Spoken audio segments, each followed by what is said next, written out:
Good morning everyone, তোমরা সবাই কেমন আছো? আশা করি তোমরা সবাই খুব ভালো আছো আর সুস্থ আছো। তোমাদের ভালোবাসায় আমরাও কিন্তু বেশ ভালো আছি। নতুন সকালে নতুন ব্লগে তোমাদের সবাইকে অনেক অনেক স্বাগত আর ভালোবাসা জানিয়ে আজকের ব্লগটা সকাল থেকেই শুরু করলাম। সকাল সকাল তো ঘুম থেকে উঠে গিয়েছি, তারপরে কিন্তু ছেলেকে রেডি করে স্কুলে পাঠিয়ে দিয়ে এই যে আমার কাজে আমি লেগে পড়েছি। তো আমার ঘরের বিছানাটা আমি একেবারে পরিপাটি করে গুছিয়ে রেখে তারপরে এই যে ঝাড় দিয়ে নিচে দেখতে পাচ্ছ। আর আজকে তো তোমার একটা পুজো আছে, ষষ্ঠী পুজো আছে, তো সেইখানে যাব, সেই জন্য তাড়াহুড়ো করে কাজগুলো করা হচ্ছে। আর এই যে দেখতে পাচ্ছ এখানে ব্যাটারি চার্জ দেওয়া হয়, সেই জন্য চার্জারটা এখানে রাখা আছে। আর ওই যে দেখতে পাচ্ছ আলুর বস্তা, ওটা কালকে বিকেলবেলাতে আনা হয়েছে, দিয়ে ওইখানে বিকেলে নয় সন্ধ্যাবেলায়, বিকালে আনতে গিয়েছিল, আনতে আনতে সন্ধ্যা হয়ে গিয়েছে। ওটা স্টোর থেকে আনা হয়েছে। আমাদের জমিতে যখন আলু হয় চৈত্র মাসের দিকে, তখন অল্প কিছু আলু বাড়িতে খাওয়ার মতো রেখে স্টোরে রেখে দেওয়া হয়। তারপরে যখন বাড়ির আলু শেষ হয়ে যায় তখন এক বস্তা দু বস্তা করে আনা হয়। তো এবার এক বস্তায় এনেছে, দেখতেই পেলে। তাহলে কি বলো তো, আলুটা নষ্ট হয় না, ভালো হয়ে থাকে।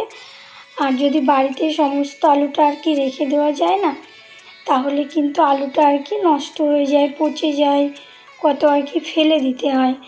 আর এইভাবে স্টোরে রাখলে পরে ভালো থাকে আলু। অবশ্যই পচবেই, তো পচার জিনিস, অল্প পরিমাণে পচে।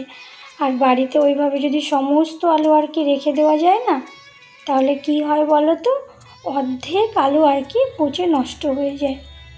সবজি বলো যাই বলো, মানে পচে যায়, বেশ কিছুদিন হলে পচে যায়, কিন্তু আলুটা সেরকম সবজির মতো অতটা পচে না, কিন্তু অনেক দিন থাকলে বাড়িতে গরমে নষ্ট হয়ে যায়।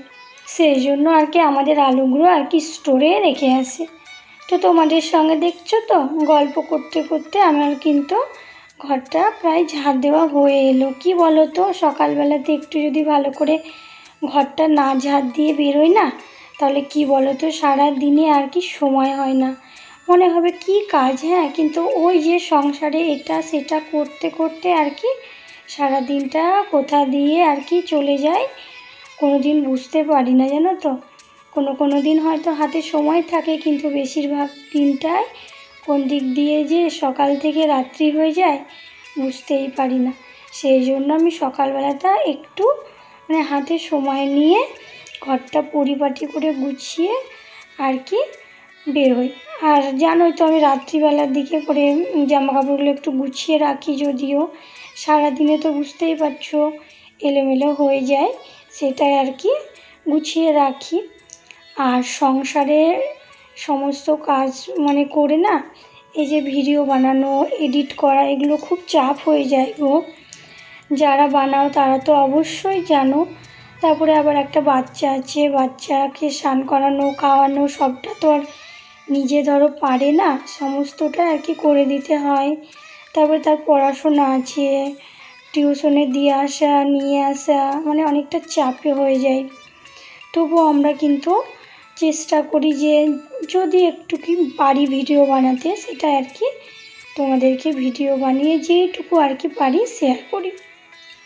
অনেককে দেখি ভিডিও দেখো, হ্যাঁ, কিন্তু অনেকে আবার সাবস্ক্রাইব করো না, লাইক করো না। কেন? একটু সাবস্ক্রাইব লাইক যদি তোমাদের ভালো লাগে তাহলে একটু করে দেবে, কারণ তোমাদের একটু সাবস্ক্রাইব একটু লাইক করলে না ভিডিও বানাতে অনেকটা ভালো লাগে। তখন কি বলো তো, যতই ব্যস্ততার মধ্যে থাকি না কেন, মনে হয় না একটু কষ্ট করে একটু ভিডিওটা বানিয়ে নিই, তাই মনে হয় যত একটু কষ্ট হোক না কেন একটু বানাই না। সবাই তো আমার ভিডিও দেখে, এটা মনে হয়।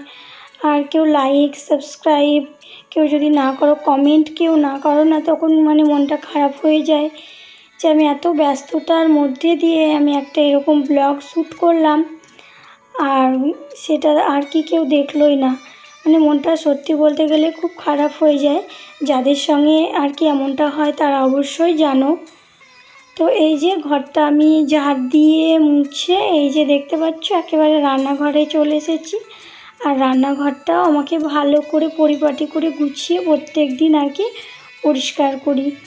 না হলে মানে ভালোভাবে পরিষ্কার না করলে কি বলো তো, ওই যে তেল চেটচেটে হয়ে যায় না, সেই জন্য ভালো করে আর কি পরিষ্কার করতে হয় গো। সকালবেলায় উঠে না এই বাড়িঘর পরিষ্কার করতে করতে মনে হয় যে শরীর আর কি হাঁপিয়ে গেল, তবুও কিছু করার নাই, করতেই তো হবে, তাই না?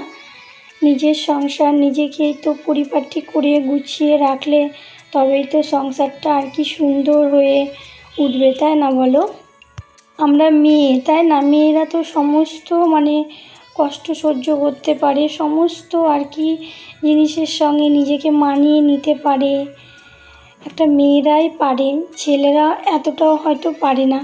অবশ্য ছেলেদেরও কষ্ট, ছেলেদেরাই কষ্ট নেই এটা বলবো না, কারণ ছেলেদেরও অনেক পরিশ্রম হয়, তারা নানান কাজ করেন, অনেকেই অনেক ধরনের কাজ করে, সবাই তো আর এক ধরনের কাজ করে না। আমরা যেমন মেয়েরা যারা হাউস ওয়াইফ তারা সংসারের এই যাবতীয় কাজ করি, তো যারা বাইরে কাজ করে তাদের তো আলাদা ব্যাপার, কিন্তু ছেলেরাও কিন্তু অনেক কষ্ট করে। তবু কি বলো তো, মানিয়ে নেওয়ার বিষয়টা না ছেলেদের চাইতে মেয়েদের একটু যেন বেশি হয়, তাই না বলো? না হলে বিয়ের পরে একটা নতুন পরিবেশে নতুন জায়গায় নিজেকে কিভাবে মানিয়ে গুছিয়ে কিন্তু একটা মেয়ে নিতে পারে, তাই না বলো? সেই জন্য মেয়েদের একটু মানিয়ে নেওয়ার শক্তিটা একটু বেশি আছে। তো আমার বাসনগুলো কালকেকার এঁটো বাসন ছিল জানো তো, অনেক বাসন ছিল। কি জানি ভাবি যত বাসন কম হবে জানো তো তত আর কি বাসন বেশি হয়ে যায়, একটা দুটো করতে করতে আর কি অনেকগুলোই বাসন হয়ে যায়। আর বলেইছি তো অন্যান্য ভিডিওতে যে আমি রাত্রিবেলায় বাসন আর কি ধুয়ে রাখতে পারি না, কারণ আমাদের বাড়িতে খেতে খেতে রাত্রি ঠিক নেই, অনেক রাত হয়ে যায়, কেউ 10:30টায় খায়, কেউ 11টা, মানে কেউ 11:30, মানে 4-5 জন লোক, মানে 4-5 রকম টাইমে খাওয়া দাওয়া করে, সেই জন্য আর কি হয় না। সবাই একসঙ্গে খেলে আর কি তাড়াতাড়ি যদি 9টা-10টার মধ্যে খাওয়া দাওয়াটা হয় তাহলে আর কি বাসনপত্র ধুয়ে গুছিয়ে রাখা যায়, কিন্তু ওই তো নানান রকম টাইমে খায় সেই জন্য হয় না। তারপরে রান্নাবান্না করে ছেলেকে পড়ায় দিয়ে আর মানে ইচ্ছাটাও করে না। তো এই যে দেখতে পাচ্ছ বাসি নাইটিটা চেঞ্জ করে ভাতটা আর কি বসিয়ে দিয়েছি। বলেইছি তো আজকে ষষ্ঠী পুজো আছে, ওইখানে যাব, সেই জন্য তাড়াতাড়ি রান্নাবান্নাটা কমপ্লিট করে নেব, দিয়ে স্নান করে রেডি হয়ে আর কি যেখানে পুজো হবে সেইখানে যাব। তো আজকে যেহেতু নিরামিষ রান্না হবে, নিরামিষ বলতে এখন আমাদের কয়েকদিন নিরামিষই হবে, আমাদের এখানে মনসা পুজো হয়েছে, এটা ধরো আমাদের পাড়ার পুজো, সেই জন্য আর কি কদিন নিরামিষ খেতে হবে 3 দিন মতো। তো বুঝতেই পারছো নিরামিষ রান্না করতে গেলে মানে কত আর কি ভাবতে হয় যে কী রান্না হবে, এরমটা আর কি বারে বারে মনে হয়। তো আজকে শর্টকাটে রান্নাটা করবো, এই যে আলু দিয়ে একটু সয়াবিন আর একটু পটল দিয়ে একটু রসা রসা তরকারি করবো, আর ডাল করবো, আর একটা কিছু ভাজা করবো, তাহলে হয়ে যাবে। কারণ কি বলো তো, এই রান্নাটা তাড়াতাড়ি হয়ে যায়, অন্যান্য রান্না করতে একটু সময় লাগে, আর অত কিন্তু সময় নেই রান্না বান্না কমপ্লিট করে, এগুলো কিন্তু আমাকে পরিষ্কার করে কড়া টড়া মেজে আবার নিজের স্নান টান করে আবার হ্যাঁ কিছু জামা কাপড় আছে সেগুলো কাচাকাচি করতে হবে, তারপরে কিন্তু পুজোর ওখানে যাব। সেই জন্য ভাবলাম যেটা আর কি শর্টকাটে হয় সেটাই করব।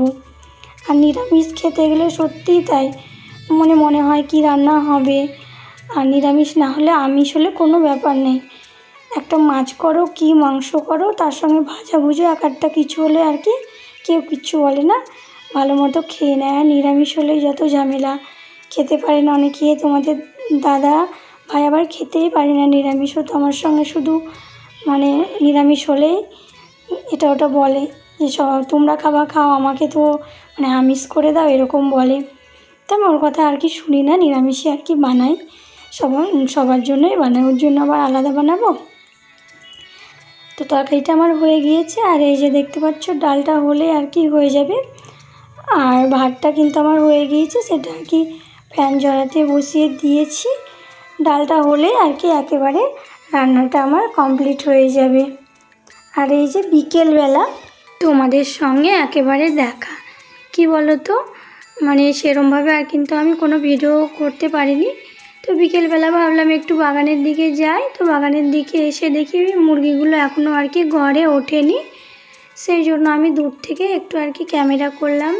তো দেখতে পাচ্ছ ওরা এদিক সেদিক করে বেড়াচ্ছে, আর বেশ ভালো লাগে জানো তো এরকম মুরগিগুলো আর কি দেখতে। আজকের দিনটা আমার এইভাবেই কেটে গেল। তো চলো আজকের ব্লগটা এখানে রাখলাম। দেখা হবে একটা নতুন ব্লগে নতুন সকালে। তোমরা সবাই ভালো থেকো আর সুস্থ থেকো। আর আমার ব্লগটা যদি তোমাদের ভালো লাগে তাহলে অবশ্যই একটা লাইক দিতে যেন ভুলো না। আর আমার পাশে নতুন বন্ধু হয়ে থাকতে চাইলে অবশ্যই চ্যানেলটাকে সাবস্ক্রাইব করে দিতে হবে। তো চলো তোমরা সবাই ভালো থেকো, সুস্থ থেকো, টাটা।